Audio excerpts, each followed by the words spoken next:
Ashamaa harka fuunee akkam jirtu hordoftoota chaanaalii Alamtuu akkam nagaa keessanii ani nagaa kootii galataasaa baga nagaa qabaattanii egaa tole nagaa kootii aansuudhaanii akkuma viidiyoo irratti argitan kana waa tokko dubbachuudhaaf dhufee har'a karaa chaanaalee kiyyaanii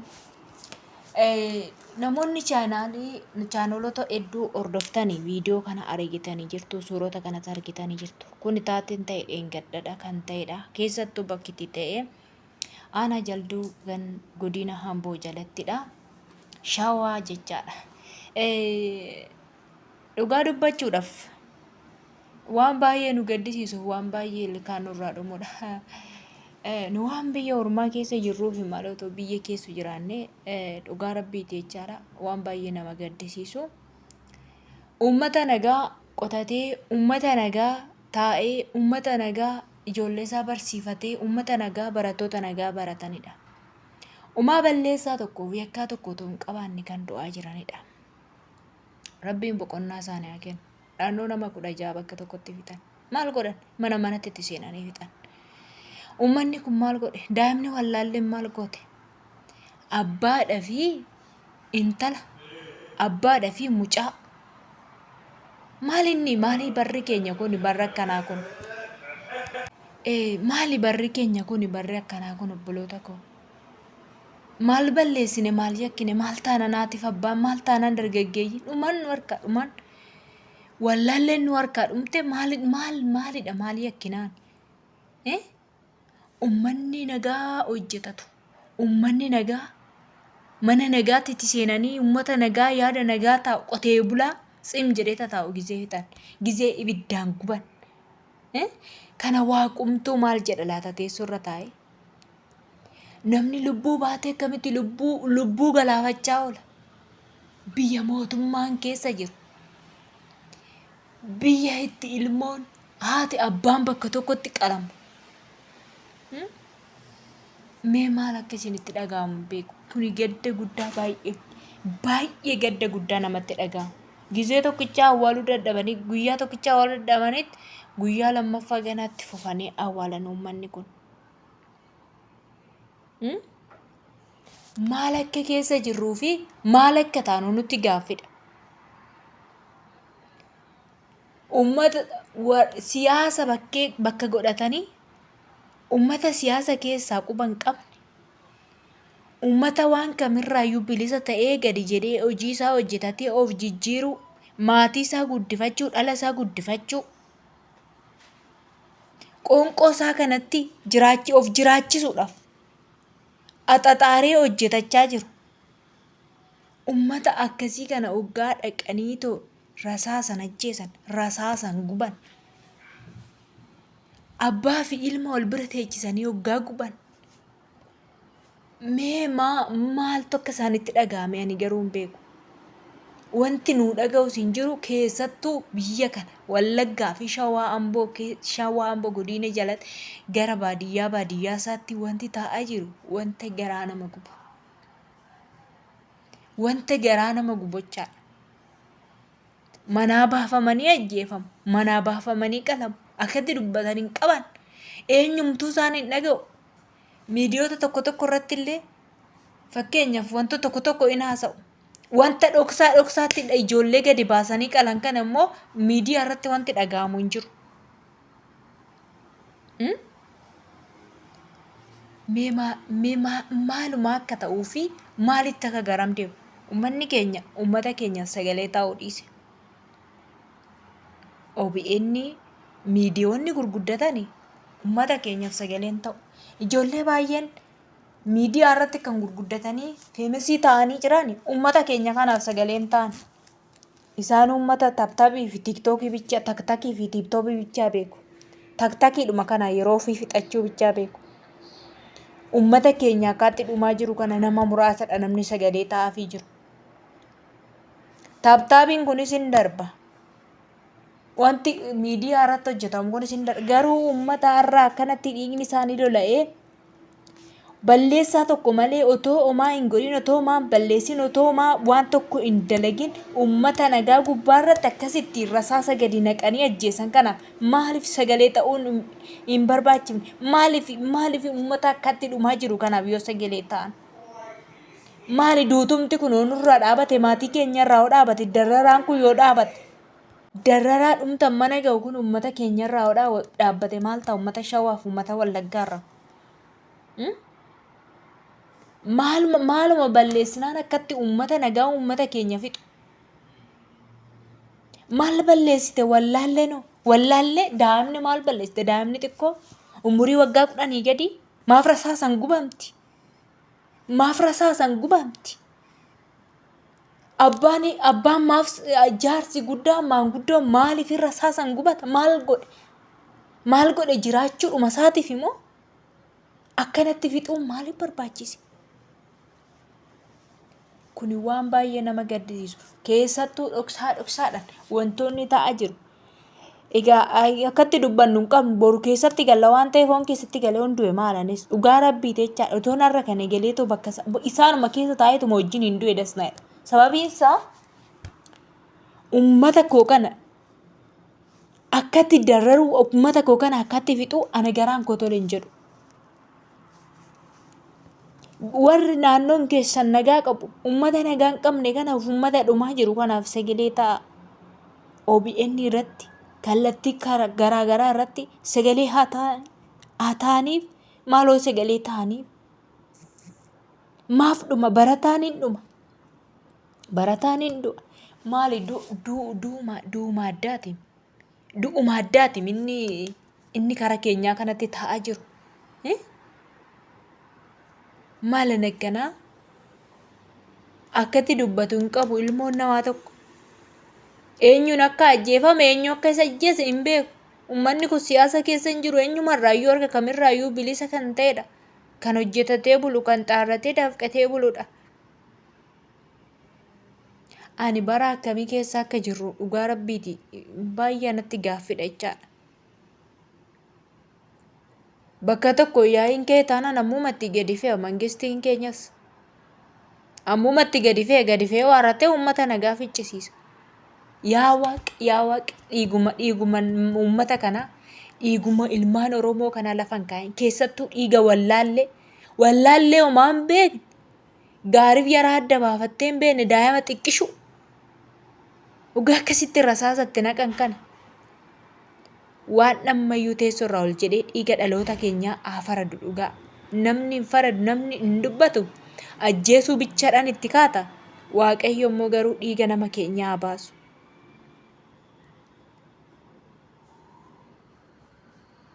Dhugaa maalumaaf akka ta'e anaaf gaaffidha garuu ijoo har'a waan nutti furan jenne boru homaan jedhani har'a fura yoo jenne boru hin ka'u namni akkatti ba'ee too galuu dhabe lafa gabaa akkatti dhaqatu dhabe lafa gabaa dhaqanii hin bittinneeffamu rasaasota irratti gadi roobamu maaluman jedhaman wannumti isaanaaf gaaffidha wannumti isaa dhugaa waan jedhan nama wallaalchisa lubbuu waaqayyoon uume waaqayyoon malee eenyumtu ajjeesuu keessaa qoodan qabu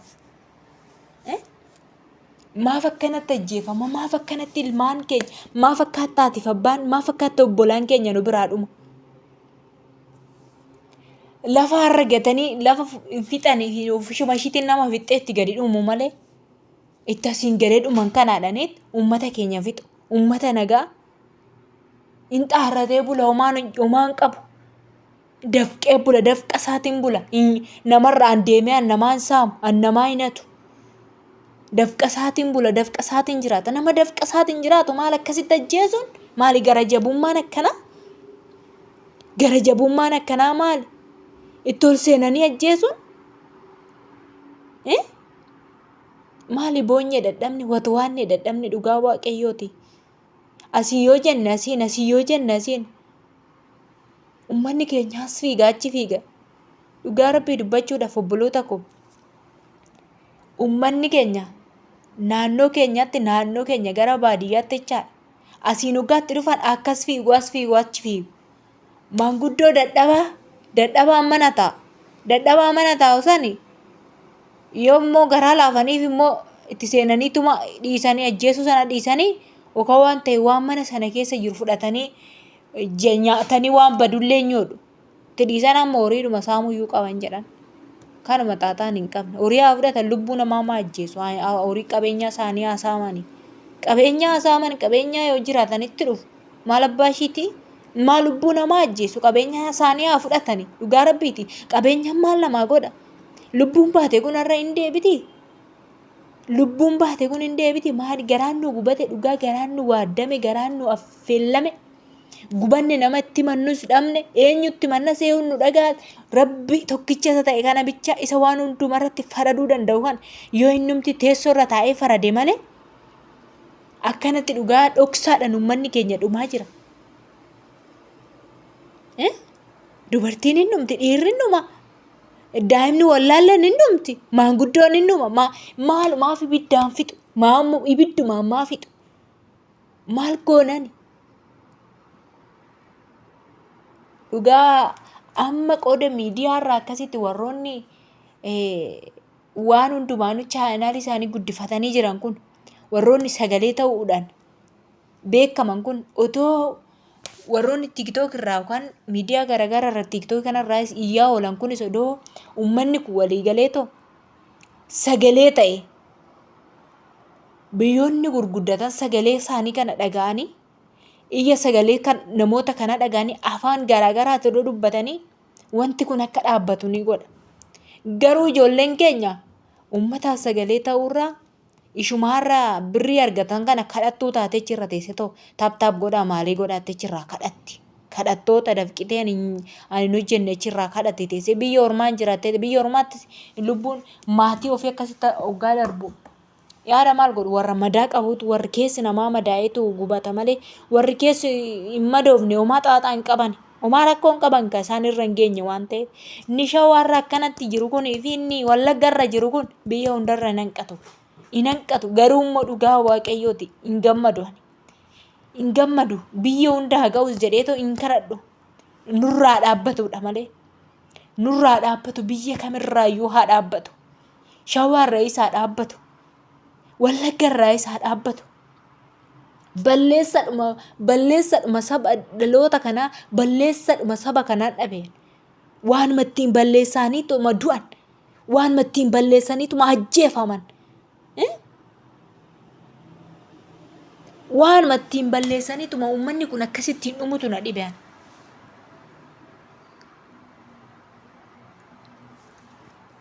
Maal abbaa bara mangistii Ormi nu bushu sanayyuu akkana miti. Akkana miti yeroo mangistii sanaa anamma mangistii argee kanatti mangistii abiyyiin itti dhufe kanarraa dursa kan turan akkana miti malee warra dur kunoo harma muraa maalii jedhu isaanuu akkana miti jedha warri yeroo sana turaniyyuu akkana miti jedhu. Kun immoo siruma caala ta'e lubbuu nama tokko ajjeesaniitti. Harree irra kaanii waarrataniiti. Harree irra kaanii reeffa du'aa harree irra kaa'achaadha. Amma kanarra geenye kinoo. Ilmi namaa akkatti itti siqee ilmoo isaa awwaallatu hin qabu. Akkatti itti siqeetoo haadhaaf abbaa isaa awwaallatu hin qabu. Maa inni wanti dhoksaan akkasittiin uummata keenya nyaachaa jiru kun? Maa rasaasan gubu maaloo rasaasan gubuun kun nurraa dhaabatu. Rasaasan uummata gubuun kun nurraa dhaabbatu nu ga'eera dhaga'uun barbaannu kanarra. Nu ga'a uummata keenya irraa dhaabbatu. Sagalee ta'a. Adaraa keessan sagalee ta'a. Duuni uummata keenya irraa dhaabbatudha sagalee ta'a. Maaltu sagalee ta'aasii miti. Har'a waan biyya Arabaa keessa jirruufi malee gaafa galle maatiidhuma keenyatti gallaan bee.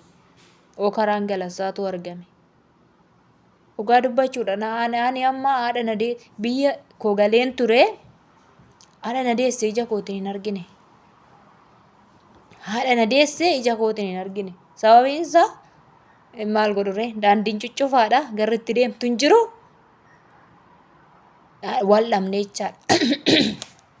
Waan dhabne haadha kootu hin argine. Otoon jiruun haadha kiyya hin argine bakka nan deebi'e. Kana keessa irraa dhagaa. Kana keessa jirraa dhagaa. Lakki yoo lubbuun jiraannee booda wal argina. Jennee wal dhiifne harmeetiyyaa. Waan akkanaa kana keessa jirra. Isin nuun argitani warri biyya nagaa keessa jirtan. Biyya nagaa keessa warri jirtani nuun argitan garuu ilmaan nama dhumaa jira. Akkasitti kunoo bullaa'ee dhumaa jira. Kanatti du'aa jiru. Akkas isiniin jedha. Adara warroonni dhageessan sagalee kana. Sagalee uummata keenyaaf ta'a. Uummata keenyaaf ta'a. Uummata keenyaaf ta'a. Gandaa fi amantiidhaan wal qooduu dhiisaa. Eessa gandaaf amantiidhaan wal qoodda jirra teessee iyyaa oolti. Akka re'ee iyyaa oolti. Gandummaa sana yoo nagaa biyya tokko keessa nagaan jiraate kan gandi tokko kuni ganda jedhamee itti jajamu. Kaan immoo niitiidhaaf, kaan immoo nadhoodhaaf, kaan immoo dhirsaa wal lolaa wal tolitti wacaa oolti. Uummata mataan hiikkate, uummata dhumaa jiru sagaleen ta'an. Mataati hiikkate, dhuguma rabbiin jedha mataan hiikkate dhaloota tiiktookii kana sirmaa mataan hiikkate bakka waanuma ittiin jabeessa isaatuun beekan waanuma ittiin deebi'eetu jabeessu achumarraa iyyaa oolu malee uummata akkatti dhumaa oolu kanaaf sagalee ta'u hin jiru. Gandaan achirra ganda akkas ta'e ganda kana ta'e shamarran eessa maaloo dhiisaa ta'u ganda nurraa dhiisatti asumaamee uummata keenya sagalee ta'a. Kanuma keessaa yoo warroonni dhaggeeffatan kana keessaa as keessa namni sagalee ta'uuf hin dhabamu. Namni tokko yoo sagalee ta'eef uummata kana ijoo uummata Suudi Arabiyaa keessa akkasittiin ijoollee keenya hidhamanii darramassan. Namoonni ijoollee baay'een ba'anii uummata kana ijoollee keenya kanaaf uummata achi Suudi Arabiyaa keessatti hidhamanii dararamaa jiran kanaaf sagalee ta'uu jechaa turan. Yeroo sana keessatti isaan gargaaree Waaqayyo guyyaa fidee fi kunoo amma gara biyya isaanii akka galan taasifame. Otoo akkasumatti sagalee ta'anii uummata keenya kanarraa duuti hin dhaabata. Kanaaf kanuma isiniin jechuu barbaada. Dhugaa rabbiitii ani waan biraa waan dubbadhu hin qabu. Sagalee uummata keenyaaf ta'a isiniin jedha. Waan dhaggeeffattaniif hedduu takka galatoomaa. Wanti goonu hin jiru waan ta'eef gaddi biyya hundaayyuu gadduma keenya inni biyyoota lamaan kana naannoo lamaan kana gidduutti ta'e keessanitti sin dhufa sagalee ta'a uummata keenyaa isiniin jedha yeroo gaarii qabaadha.